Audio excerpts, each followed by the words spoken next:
कुछ सोर्सेस कह रहे हैं कि 300 करीब ड्रोन का इस्तेमाल हुआ है। 1 घंटे तक गोली यहाँ पे गोला गिराते रहे वो अलग अलग कैंप से। अब जब वो कहते हैं कि हम जब इस वक्त आएंगे मैदान में तो तुम्हें एवरलास्टिंग डैमेज देंगे। Indian Army reportedly carried out a massive drone attack on Alpha independent camps along the border with Myanmar. कि एक मैसेज दिया है हमने दोस्तों, म्यांमार में जाकर हमने अटैक किया। यस, वहां पे उल्फा थे जो वहां पर टेररिस्ट क्रिएट करते हैं और भारत में भेजते हैं। इंडिया की एक्टिविटी इतना तेज होना, क्या देख रहे हैं इस कॉम्बो को? और ये साइलेंट ड्रोन्स थे, आवाज बिल्कुल नहीं आ रही थी। जंगल के बीचों बीच एक बौद्ध मॉनेस्ट्री है और वहां पे कैंप है और 2 उग्रवादी संगठनों का हेडक्वार्टर वहां पे बना के रखा है और वहां पे ऊपर से जाके बम गिराया है और उसके बाद बम गिरा के चुपचाप चला आया है। कौन देखने जा रहा है कितने मरे? जो मरना है मरे। उसका मतलब है कि ये जो डैमेज होगा आपका, ये इतने लंबा चलेगा। ये सिर्फ एक रिपेल ग्रुप नहीं है, ये चाइना की तरफ से सपोर्ट किया हुआ, उनकी बैकिंग है, आशीर्वाद है। सारे हथियार उल्फा के पास चाइनीज हैं। तो इंडिया आर्मी में जोश है, वो चाइना में जोश नहीं है। वो उनका 20,000 है कि आप 40 पे भी कहेंगे वो खड़े हो जाएंगे। उनका जो एक अपना तिरंगा है, वो अपनी भारत माँ कहते हैं, इंडिया जिंदाबाद। पाकिस्तान के जवाबी हमले में भारत का कोई नुकसान नहीं हुआ। ये सर्जिकल स्ट्राइक सीधे सीधे चीन के आधिपत्य के ऊपर उसको चैलेंज करते हुए हिंदुस्तान ने ये बड़ा एक्शन लिया है। भारत तो अपनी जो ईस्टर्न जो बॉर्डर है उसको एक तरह से जब भी उसको लग रहा है कि थ्रेट होने वाला है, वो एक तरह से प्रीएम्प्टिव स्ट्राइक कर रही है। अपना ड्रोन फेंके हैं तो वो उन्होंने स्पेशली टेररिस्ट पे फेंके हैं। अगर कोई कुछ किया गया है पाकिस्तान की तरफ से, कोई नुकसान किया गया है तो बिल्कुल होनी चाहिए सैटेलाइट इमेजेस या कोई ना कोई फोटो होनी चाहिए, कोई सबूत होना चाहिए। लेकिन अभी तक पाकिस्तान की तरफ से कोई जवाब दिया नहीं गया। आखिर चीनी सदर कहां गायब हो गए? क्या उन्हें गायब कर दिया गया? क्या उन्होंने इस्तीफा दे दिया या वो खुद अंडरग्राउंड हो गए? डीप डेंस फॉरेस्ट के अंदर जाकर जो जंगल्स हैं म्यांमार के, वहां पर प्रिसीशन स्ट्राइक किया गया हमारे ड्रोन्स के थ्रू। लाइन रीजन में भारत ने 100 से 300 ड्रोन्स का इस्तेमाल किया। पता लग गया कि म्यांमार के ऊपर हमने अटैक कर दिया।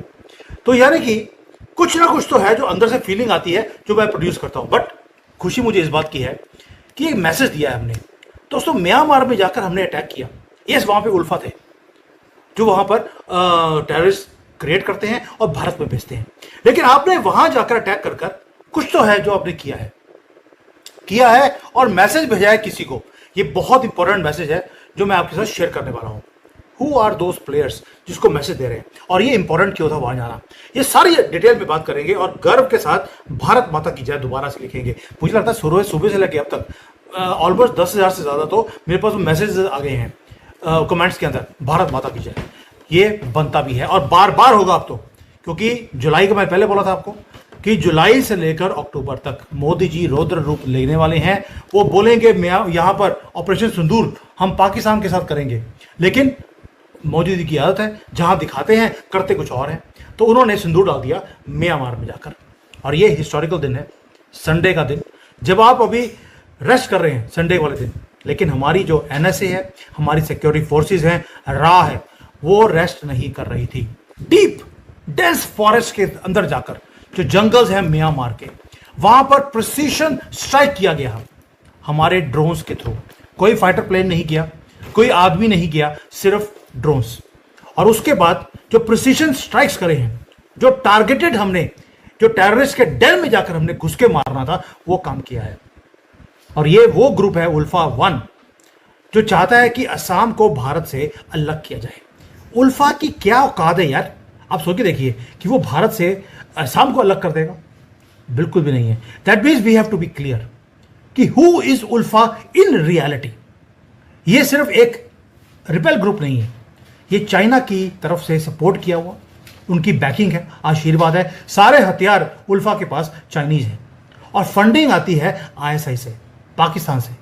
और आपको मालूम है इनका सबका एक ही एजेंडा है कि नॉर्थ ईस्ट को भारत से अलग किया जाए, ताकि जो भारत की सॉवरेनिटी है, 7 स्टेट्स को अलग करना है। उल्फा अकेला काम नहीं करता दोस्तों, वो हमेशा बोलता है कि हमें असम को सेपरेट करना है, एक separate sovereign communist style country बनानी है उनको, कम्युनिस्ट स्टाइल। सोच के देखिए कि असम वालों को कम्युनिज्म से क्या मतलब है। इसलिए उसकी डेमोग्राफी को पहले चेंज किया गया, इन जानवरों को बुलाया गया इलीगल्स को, और वहां की डेमोग्राफी को चेंज करने के बाद एक ही स्यापा, हमें अपना अलग से कंट्री चाहिए।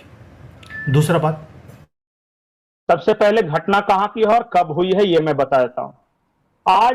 आज देर रात 2:30 से 3:30 बजे के बीच ये ऑपरेशन चला है और भारत का एक भी सैनिक म्यांमार के बॉर्डर में नहीं घुसा है। पहली बात, यहां से ड्रोन्स भेजे गए हैं और उन ड्रोन्स की संख्या बताई जा रही है 100 से 150 की संख्या में ड्रोन्स थे और ये साइलेंट ड्रोन्स थे, आवाज बिल्कुल नहीं आ रही थी। और वहां पे एक गांव है जिसका नाम है लिनतालू, स्पेलिंग है LIN स्पेस TA और स्पेस LU। वहां पे एक बौद्ध मोनेस्ट्री है जंगल के बीच में, और उसे उल्फा 1 और NSCN 1 ने अपना कैंप बना के रखा था, लॉन्च पैड बना के रखा था। वहीं से भारत के अंदर आतंकी गतिविधि को अंजाम देते थे। बिल्कुल सटीक इंटेलिजेंस रिपोर्ट के आधार पर पहले उसकी रेकी की गई, हर तरह से कंफर्म होने के बाद भारत की तरफ से ड्रोन्स भेजे गए और उन ड्रोन्स ने वहां विस्फोटक गिराए हैं और विस्फोटक गिराने के बाद सुरक्षित सारे ड्रोन्स वापस लौट आए अपने भारतीय क्षेत्र में। और जो भी नुकसान हुआ है उस बारे में अभी फिलहाल एक तो रात का समय, हाँ, सुबह म्यांमार के जो स्थानीय मीडिया है उसने जरूर ये खबर दिखाई है कि बौद्ध मोनेस्ट्री जहां पे छुपे हुए थे ये पूरे की पूरी तबाह हो गई है। वहां बचने के चांसेस कम है। ऑस्ट्रेलियन ब्रॉडकास्टिंग कॉर्पोरेशन के अनुसार वो कह रहे 23 लोग मारे गए हैं, 30 से ज्यादा घायल हैं। कहीं पर ये ऑस्ट्रेलियन ब्रॉडकास्टिंग कॉर्पोरेशन ज्यादा मारे जाने की भी खबर इसलिए कह रहे ना, इसलिए कह रहे कि कोई नहीं कंफर्म कर सकता, जंगल के बीचों बीच एक बौद्ध मोनेस्ट्री है और वहां पे कैंप है और दो उग्रवादी संगठनों का हेडक्वार्टर वहां पे बना के रखा है और वहां पे ऊपर से जाके बम गिराया है और उसके बाद बम गिरा के चुपचाप चला आया है। कौन देखने जा रहा है कितने मरे? जो मरना है मरे। म्यांमार का मीडिया इसको चला रहा है। हाँ, म्यांमार का मीडिया चला रहा है। वो बौद्धिस्ट कैंप पर हमला चला रहा है। 23 लोगों के या 30 लोगों के अलग अलग मारे जाने की खबर चला रहा है, तस्वीरें चला रहा है, बर्बाद हुए बौद्धिस्ट कैंप को तस्वीरें चला रहा है। एक वहां पे नेता है जो लोकल है वहां पे, उनका नाम है हलाइन बवा। तो दोस्तों, जैसा कि आपने इस वीडियो में देखा, भारत ने एक बार फिर ये साबित कर दिया है कि अब देश की सुरक्षा को लेकर ना तो हम चुप रहेंगे, ना सहेंगे और ना ही कोई ढीला रवैया अपनाएंगे। भारत की तरफ से म्यांमार के घने जंगलों में जो ड्रोन अटैक हुआ, वो सिर्फ एक आतंकवादी ग्रुप उल्फा आई पर कार्रवाई नहीं थी। ये एक सख्त और सीधा मैसेज था उन सब ताकतों के लिए जो भारत के खिलाफ साजिशें रचते हैं, चाहे वो चीन हो, पाकिस्तान हो या कोई और छुपा हुआ दुश्मन। इस ऑपरेशन में भारत ने 100 से ज्यादा प्रिसिजन ड्रोन अटैक किए, वो भी बिना किसी शोर शराबे के, बिना सैनिकों को भेजे, एकदम सटीक, सुनियोजित और घातक प्रहार। बताया जा रहा है कि उल्फा का टॉप कमांडर नायर आसम भी मारा गया है और दर्जनों उग्रवादी भी ढेर हो गए हैं। लेकिन सबसे बड़ी बात यह है कि ये सिर्फ एक हमला नहीं, बल्कि एक मनोवैज्ञानिक जंग भी थी। एक जंग जिसमें भारत ने बता दिया कि अब नॉर्थ ईस्ट को अस्थिर करने की कोशिशों को हम चुपचाप सहने वाले नहीं हैं। उल्फा जैसे आतंकी संगठनों की असली ताकत ना तो उनके बंदूकें हैं और ना ही उनकी विचारधारा, बल्कि वो विदेशी समर्थन है। चीन से मिलती हथियारों की सप्लाई, पाकिस्तान की ISI से आती फंडिंग और उनका मकसद भारत को तोड़ना, भारत के पूर्वोत्तर को अलग करना। लेकिन अब वो दौर गया जब भारत चुपचाप बैठा रहता था। अब भारत प्रोएक्टिव है, असर्टिव है और सबसे अहम बात, अब भारत पहले वार करने में भी नहीं हिचकता। और ये भी देखिए कि पाकिस्तान की मीडिया में किस तरह से हलचल मची हुई है।